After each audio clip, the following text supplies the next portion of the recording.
어찌할까 하고 또 이르되 내가 이렇게 하리라. 내 곡간을 헐고 더 크게 짓고 내 모든 곡식과 물건을 거기 쌓아두리라. 또 내가 내 영혼에게 이르되 영혼아 여러 해 쓸 물건을 많이 쌓아두었으니 평안히 쉬고 먹고 마시고 즐거워하지 하리라 하되 하나님은 이르시되 어리석은 자여 오늘 밤에 내 영혼을 도로 찾으리니 그러면 내 준비한 것이 누구의 것이 되겠느냐 하셨으니 자기를 위하여 재물을 쌓아두고 하나님께 대하여 부여하지 못한 자가 이와 같으니라. 아멘. 오늘 13절의 말씀은 무리 중에 한 사람에 대한 질문을 통해서 내용이 이어집니다. 이 무리가 굉장히 많이 모였다는 것을 그 앞전에서 확인할 수 있는데요. 12장 1절 한번 볼까요? 12장 1절 제가 한번 읽도록 하겠습니다. 그동안에 무리 수만 명이 모여 서로 밟힐 만큼 되었더니, 표현이 되게 재밌죠? 수만 명이 모여 서로 밟힐 만큼 되었더니 예수께서 먼저 제자들에게 말씀하여 이르시되 바리새인들의 누룩 곧 외식을 주의하라. 이전에도 많이 모였었습니다. 어떤 집에 거하시기도 하고 모인 무리들에게 예수님께서 가르침을 주시기도 하셨죠. 그 가르침에 대한 소문이 나서인지 모르겠지만 수만 명의 사람이 모이게 되었습니다. 그리고 그 모임 가운데 예수님의 그 가르침이 진행되는 그 흐름 속에서 그 한 사람이 일어나서 질문을 하는 거죠. 그게 오늘의 본문의 시작인데 그 질문을 다시 한번 볼까요? 13절 무리 중에 한 사람이 이르되 선생님 내 형을 명하여 유산을 나와 나누게 하소서 하니, 이 질문이 굉장히 생뚱맞게 등장합니다. 내 형과 유산을 나누어 달라는 질문을 무리 가운데 갑자기 예수님께 질문을 하는 겁니다. 이게 왜 이렇게 생뚱맞게 등장을 할까요? 사실 그 앞전에 12장 1절을 보면 수만 명이 모인 가운데 바리새인들의 누룩 곧 외식을 조심하고 경계할 것에 대해서 예수님께서 말씀하십니다. 누룩이라는 것이 이미 어떤 것에 섞여 있기 때문에 오게 되는 부패성일 수 있습니다. 또는 굉장히 팽창하는 그 효과 때문에 어떤 부패에 대한 파급 효과일 수 있습니다. 때로는 처음에는 눈으로 볼 때 식별하기가 어렵죠. 그래서 굉장히 알 수 없지만 나중에 열을 가하거나 반죽을 하거나 할 때 나중에 나타나게 되는 것일 수 있습니다. 이런 누룩에 대한 특징이 바리새인들에게 있다고 말씀하시면서 이것을 곧 뭐라고 얘기하냐면 외식이라고 얘기를 합니다. 재미나게도 마태복음 6장에 보면 이 외식에 대한 동일한 흐름이 흐르고 있는데요. 구제할 때, 기도할 때, 금식할 때 외식을 조심하라 라고 얘기를 합니다. 이게 우리에게 어떠한 의미가 있을까요? 우리가 생각하는 외식은 우리가 드리는 경건 생활, 종교적 의식과는 무관한 채 뭔가 형식적인 것으로 뒤덮인 것만 같은데 그렇지 않다라는 겁니다. 우리가 중요하게 여기는 구제, 중요하게 여기는 기도, 중요하게 여기는 금식이 외식으로 갈 수 있음을 이미 마태복음 6장에서 경고를 하고 있습니다. 바리새인들의 외식이 우리랑 다를 바가 뭐가 있을까요? 그죠? 우리랑 비슷할 수 있습니다. 우리가 갖춘 경건의 생활이 외식으로 둔갑할 수 있는 거죠. 이런 외식에 대한 중요한 포인트가 있습니다. 그것은 두려움에서 오게 되는 외식일 수 있습니다. 내가 그러한 외식을 하지 않을 때, 그러한 행위를 하지 않을 때 누군가에 대한 압력과 권력을 가진 자에 대한 어떤 그런 찌름을 통하여서 내가 그들을 따라주는 거지요. 두려움에서부터 오게 되는 외식일 수 있고 반대로 인정받고 싶은 욕구에서 오게 되는 외식일 수 있습니다. 그들의 기준과 그들의 시선을 만족시키면 그들로부터 하여금 인정을 내가 받기 때문에 그들의 기준과 그들의 수준과 그들의 요구를 내가 들어주는 거지요. 내 속은 그렇지 않을 수 있는데 그들의 바램대로 들어주게 될 때 오게 되는 인정이 있기 때문에 내가 그들을 위해서 외식을 하는 겁니다. 여러분, 이게 굉장히 쉽지 않습니다.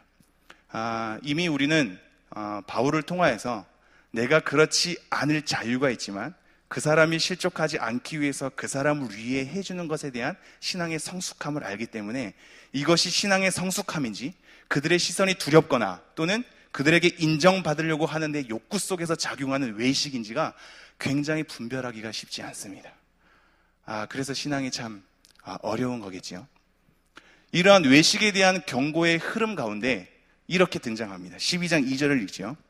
감추인 것이 드러나지 않을 것이 없고 숨긴 것이 알려지지 않을 것이 없다. 감추인 것, 숨긴 것, 그것이 다 드러난다라고 얘기하고 있습니다. 너의 마음을 숨기고 두려움에서 오는 거든 인정받는 욕구에서 오는 거든 그 사람들을 위해서 만족시키기 위해서 내가 행한 것들이 비록 너의 마음을 감추고 숨길 수 있다고 생각하지만 그것을 내가 다 드러낸다 라고 얘기를 하는 거죠. 그러면서 이렇게 등장합니다. 3절 4절 제가 읽죠. 이러므로 너희가 어두운 데서 말한 모든 것이 광명한 데서 들리고 너희가 골방에서 귀에 대고 말한 것이 지붕 위에서 전파되리라. 어두운 데서 골방에서 말한 것들이 다 들린다는 거죠. 그러면서 4절 내가 내 친구 너희에게 말하노니 몸을 죽이고 그 후에는 능히 더 못하는 자들을 두려워하지 말라. 그죠?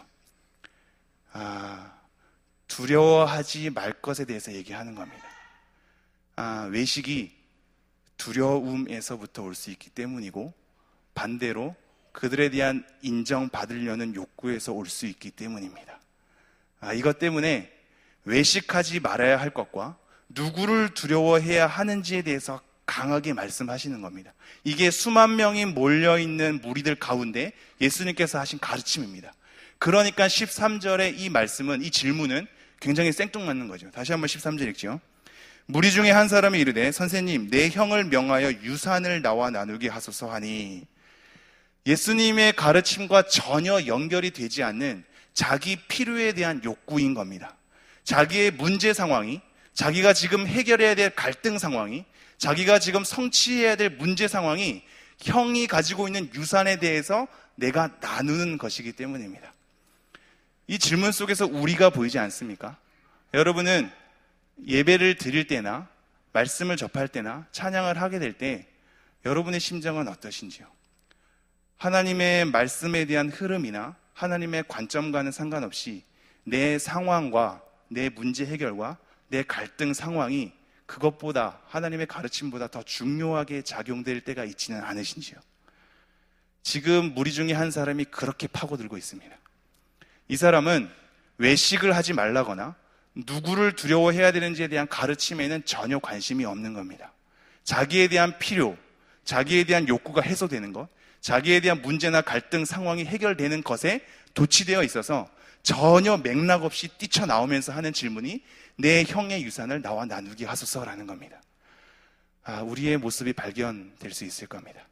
그러니까 예수님께서 뭐라고 말씀하시냐면 14절 이르시되 이 사람아 누가 나를 너희의 재판장이나 물건 나누는 자로 세웠느냐 하시고, 재판장이나 물건 나누는 자가 아니다 라고 말씀하시는 거죠.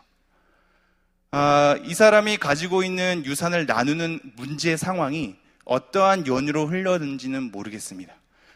부모님이 정작 돌아가셨는지도 모르겠고, 형이 그것을 갈취했는지도 모르겠고, 공평히 나누었는데 더 가지려는 욕심 때문에 이렇게 얘기하는지도 모르겠습니다. 그러나 분명한 것은 이 사람은 자기 필요에 대해서 수만 명이 몰려있는 상황 가운데 예수님이란 영향력을 가지고 있는 분이 내 질문에 대한 답을, 내 요청에 대한 도움을 얻게 하면 수많은 군중 속에서 나라는 사람이 가지고 있는 문제 상황이 그들로 하여금 함께 인식이 될 것이고, 예수님이 가지고 있는 영향력 때문에 나에 대한 욕구가 채워질 것이다 라는 마음이 있었을지도 모릅니다. 이러한 상황 가운데 재판장이든 물건 나누는 자든 예수님께서 그거를 해결할 해결자로서 지금 바라보고 있는 것이지요. 모든 문제는 예수님께서 해결해 주십니다 라는 우리의 신앙 고백이 때로는 우리의 욕심을 채우기 위해서 예수님을 도구로 만들 수 있습니다. 지금 예수님께서 뭐라고 말씀하시냐면 재판장이냐 물건 나누는 자가 아니라고 얘기하는 겁니다. 이것은 또한 이렇게 생각할 수 있습니다. 우리가 어떻게 바라보느냐에 따라, 우리의 필요에 따라 예수님의 부각되는 점이 다를 수 있다는 겁니다. 형의 유산을 나와 나눠 달라는 이 자의 시선은 예수님께서 이 문제를 해결할 해결자, 즉 재판장이나 물건 나누는 자로 보였겠지요. 내 문제를 해결할 수 있는 분. 그래서 어떤 사람들은 예수님에 대한 역사성을 쫓으려고 하는 수많은 학자들은 예수님을 하나의 정치가로 보거나 해방가로 보거나 굉장히 큰 리더자로 보거나 다양하게 자기의 욕구대로 예수님에 대한 상을 표출하기 시작했습니다. 그게 근대 역사 가운데 늘 있었던 일입니다. 지금 이 형의 유산을 나누어 달라는 자는 예수님을 재판장이나 물건 나누는 자쯤으로 봤겠지요. 예수님이 그것을 아니라고 말씀하시는 겁니다. 그러면서 15절 이렇게 얘기합니다. 그들에게 이르시되 삼가 모든 탐심을 물리치라. 사람의 생명이 그 소유에 넉넉한 데 있지 아니하니라. 예수님께서 사람들에게 말씀하시는 겁니다. 삼가 탐심을 물리치라. 골로새서 3장 5절에 보면 탐심은 곧 우상숭배다라고 얘기하고 있습니다. 탐심은 무엇인가 더 채우려는 욕구를 얘기합니다. 만족을 모르고 내가 가지고 있는, 그리고 내 앞에 놓여있는 것들로 인해서 미혹되거나 자극돼서 그것을 내가 더 많이 누림으로 인해서 만족이 오지 않을까 하게 되는 나의 욕심을 탐심이라고 합니다. 그래서 예수님께서 강하게 말씀하시지 않습니까? 나와 하나님과 재물을 겸하여 섬길 수 없다. 그만큼 탐심은 우상 숭배로 취급될 정도로 신앙적인 생활에 있어서 굉장히 큰 영향을 주는 것이요. 이것을 다른 말씀으로 간단하게 좀 살펴보죠. 디모데전서 6장입니다. 우리 아마 PPT가 준비되어 있기는 할 텐데요. 디모데전서 6장 3절에서 9절 말씀을 제가 좀 빠르게 한번 읽어보겠습니다. 디모데전서 6장 3절에서 9절 제가 읽겠습니다. 누구든지 다른 교훈을 하며 바른 말, 곧 우리 주 예수 그리스도의 말씀과 경건에 관한 교훈을 따르지 아니하면, 이거 중요하게 여기십시오. 그런 교훈을 따르지 아니하면, 4절, 그는 교만하여 아무것도 알지 못하고 변론과 언쟁을 좋아하는 자니 이로써 투기와 분쟁과 비방과 악한 생각이 나며, 5절이 중요합니다. 마음이 부패하여지고 진리를 잃어버려 경건을 이익의 방도로 생각하는 자들의 다툼이 일어나느니라. 경건을 어떻게 한다고요? 이익의 방도로 생각한답니다. 아까 제가 마태복음 6장 말씀드렸죠. 구제할 때, 기도할 때, 금식할 때 우리가 생각하는 경건의 생활이 누군가에게 받게 되는 인정을 통하여서 어느덧 하나님과 나의 관계성에서 오게 되는 진실함이 아니라 경건이 이익의 방도로 작용하는 겁니다. 그 사람이 두렵건 아니면 그 사람에게 인정받으려고 하는 욕구건, 이 모든 것이 나에게 자극되고 하나의 탐심으로 작용하여서 이렇게 무섭게 경건을 이익의 방도로 생각하게끔 하게 되는 겁니다. 제가 계속 읽죠. 6절. 그러나 자족하는 마음이 있으면 경건은 큰 이익이 되느니라. 우리가 세상에 아무것도 가지고 온 것이 없음에 또한 아무것도 가지고 가지 못하리니 우리가 먹을 것과 입을 것이 있은즉 족한 줄로 할 것이니라. 부하려 하는 자들은 시험과 올무와 여러 가지로 어리석고 해로운 욕심에 떨어지나니 곧 사람으로 파멸과 멸망에 빠지게 하는 것이라. 부하려 하는 자들, 시험, 올무, 나중에 파멸, 멸망에 빠지게 한다라고 얘기하고 있습니다. 이거에 대한 자세한 내용은 풀지 않죠. 우선 우리가 갖고 있는 탐심이 우리로 하여금 어떻게 작용할 수 있는가, 경건을 이익의 방도로, 또는 내가 탐심을 가지면 가질수록 시험과 올무에 빠져서 나를 파멸에 이르게 한다는 것, 이거에 대한 특징 하나만 기억하고 다시 한번 돌아오시죠. 누가복음 12장 15절 다시 한번 읽겠습니다. 그들에게 이르시되 삼가 모든 탐심을 물리치라. 사람의 생명이 그 소유에 넉넉한 데 있지 아니하리라. 이러한 탐심이 비단 물질적인 것에만 있지 아니하고 나에 대한 어떤 그 만족도, 나에 대한 기준을 채우는 것에 대한 모든 것이 될 수 있기에 모든 탐심을 물리치라라고 얘기하고 있습니다.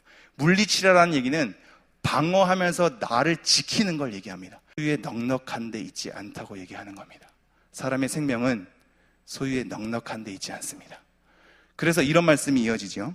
12장 6절, 7절 제가 읽겠습니다. 참새 5마리가 2아사리온에 팔리는 것이 아니냐. 그러나 하나님 앞에는 그 하나도 잊어버리시는 바 되지 아니하는도다. 너희에게는 심지어 머리털까지도 다 세신 바 되었나니 두려워하지 말라. 너희는 많은 참새보다 더 귀하니라. 참새 5마리가 2아사리온에 살 수 있답니다. 아사리온은 가장 작은 동전의 다입니다. 여기서 사실 참새는 정말로 참새라고 쓰여있기보다는 그냥 작은 새를 말합니다. 작은 새를 아사리온에 살 수 있는 건데, 이러한 것을 왜 지금 예수님께서 말씀하시냐면 동물 중에도 가장 작은 새, 그런 하찮은 것도 하나님의 보살핌 속에 있다. 내가 너네들의 머리털까지 다 세신 바 된다라는 것은 우리가 머리가 생기고 머리카락이 빠지는 그 모든 과정을 우리가 다 알 수 없기에 세다가 수가 틀려지고 세다가 수가 틀려지고 하죠. 물론 셀 수도 없을 겁니다.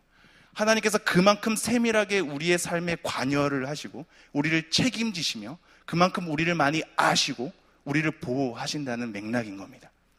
하나님에 대한 책임성이 하나님께 있기 때문에 사람의 생명은 소유의 넉넉한 데 있지 않은 겁니다.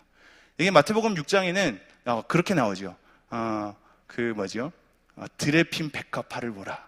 수고도 아니하고 길쌈도 아니한다. 그러면서 솔로몬이 입은 모든 영광도 이 들에 핀 백합화만 못한다. 얘기하시는 거 기억나십니까? 공중에 나는 새를 보라. 그들이 걷어들이지도 않는데 하나님께서 그들을 걷어 먹이신다 라고 말씀하시는 겁니다. 우리의 생명은 사람이 사람으로 살아가게 되면, 하나님의 사람으로 부르심을 걷게 되면 소유의 넉넉한 데 있지 않습니다. 우리의 시선을 하나님께 두셨으면 좋겠습니다. 다시 한번 15절. 그들에게 이르시되 삼가 모든 탐심을 물리치라. 사람의 생명이 그 소유에 넉넉한 데 있지 아니하리라 하시고, 16절. 또 비유로 그들에게 말하여 이르시되 한 부자가 그 밭에 소출이 풍성하매. 한 부자에 대한 비유를 다시 한번 이어가시는데요, 소출이 풍성하다라고 얘기합니다. 이미 추수를 많이 해서 걷어들인 것이 많을 수도 있고, 이미 많이 가진 자가 곧 추수를 앞두고 더 많은 소출을 걷어들이는 것일 수도 있습니다. 어찌됐건 17절. 심중에 생각하여 이르되 내가 곡식 쌓아둘 곳이 없으니 어찌할까 하고, 18절. 또 이르되 내가 이렇게 하리라. 내 곡간을 헐고 더 크게 짓고 내 모든 곡식과 물건을 거기 쌓아두리라. 지금 이 사람이 하는 판단이 정상적이겠습니까? 정상적입니다. 그죠? 소출이 많으니까 그 곡식을 쌓아둘 곡간을 넓게 해서 나에 대한 소출을 잘 쌓아두는 것, 잘 예비하는 것은 정상적인 판단인 거죠. 근데 뭐가 문제일까요? 19절. 또 내가 내 영혼에게 이르되, 내가 내 영혼에게 나에게 말하는 겁니다. 내 영혼에게 이르되 영혼아, 여러 해 쓸 물건을 많이 쌓아두었으니 평안히 쉬고 먹고 마시고 즐거워하자 하리라 하되. 지금 내가 넓힌 곡간과 그 속에 쌓인 곡식을 보고 내가 평안하게 먹고 즐기고 즐거워하는 삶으로 나에 대한 생명, 내 생명이 누리는 부르심의 삶을 나의 곡간 넓힌 것과 그것에 쌓아둔 재물로 보는 겁니다. 평안을 거기서부터 가지고 오고 있으며 먹고 마시고 즐거워하는 삶으로 자기 생명됨을 누리고 있는 겁니다. 자기가 자기 스스로에게 얘기하는 거지요. 내 영혼아 라고 얘기하는 겁니다. 사람의 생명이 소유에 넉넉한 데 있지 않음에도 불구하고 자기가 자기네 영혼에게 그것이 평안을 가져다 주며 즐거움을 가져다 주는 것으로 얘기하고 있죠. 그러니까 예수님께서 이렇게 얘기하죠. 20절. 하나님은 이르시되 어리석은 자여, 오늘 밤에 내 영혼을 도로 찾으리니 그러면 내 준비한 것이 누구의 것이 되겠느냐 하셨으니. 내가 내 영혼에게 말하는 것, 내 영혼이 그것이 맞다라고 생각하는 것이 허무한 것은 하나님께서 그 영혼을 도로 찾으면 끝이기 때문입니다.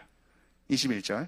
자기를 위하여, 중요하죠. 자기를 위하여 재물을 쌓아두고 하나님께 대하여 부요하지 못한 자가 이와 같으니라. 비슷하게 마태복음 6장에서는 땅에 너희 보물을 쌓아두지 말라, 하늘에 쌓아두라, 이렇게 얘기하고 있습니다. 성도님들, 이런 말씀을 하게 되는 귀한 흐름이 있습니다. 그 흐름만 말씀드리고 정리하죠. 22절에 이렇게 얘기합니다. 또 제자들에게 이르시되 그러므로 내가 너희에게 이르노니 너희 목숨을 위하여 무엇을 먹을까, 몸을 위하여 무엇을 입을까 염려하지 말라. 31절에 이렇게 되어 있습니다.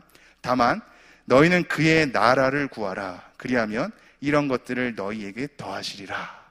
이 말씀이 어디서 나오는지 다 맥락이 이해가 되시죠? 마태복음 6장에 나오는 겁니다. 마태복음 6장에 나오는 흐름을 또 다른 시각에서 또 다른 비유를 통하여서 우리에게 확인시켜주고 있는 겁니다. 먼저 하나님의 나라와 의를 구할 것을. 왜냐하면 하나님의 나라와 의를 구하는 사람이 사람의 생명됨을 생성시키기 때문입니다. 나는 부활이요 생명이니, 나는 길이요 진리요 생명이니, 예수 그리스도를 믿고 그를 힘입어서 생명을 얻게 하려 하심. 이 생명력은 하나님께로부터 나오는 것이지 우리의 소유의 넉넉한 데에서부터 나오는 것이 아님을 얘기하고 있습니다. 여러분, 하나님의 나라와 의에 먼저 시선을 두십시오. 이것이 쉽지 않습니다만 여전히 세상의 논리는 우리의 시선을 뺏고 우리의 마음을 미혹시킵니다만 다시 한번 이 시간을 통해서 확인하지요. 사람의 생명은 소유의 넉넉한 데 있지 않습니다. 옆 사람을 많이 부러워하지 마십시오. 시기하거나 질투하지 마십시오. 그 사람의 넉넉한 데에서 그 사람이 가지는 평안과 즐거움이 나오지 않습니다. 하나님으로부터 나옵니다. 사람의 생명은 소유의 넉넉한 데 있지 않은 겁니다. 우리가 이 말씀 가지고 기억날 때마다 하나님 나라와 의를 먼저 구하는 찬양교회 성도님 되었으면 좋겠습니다. 기도하겠습니다.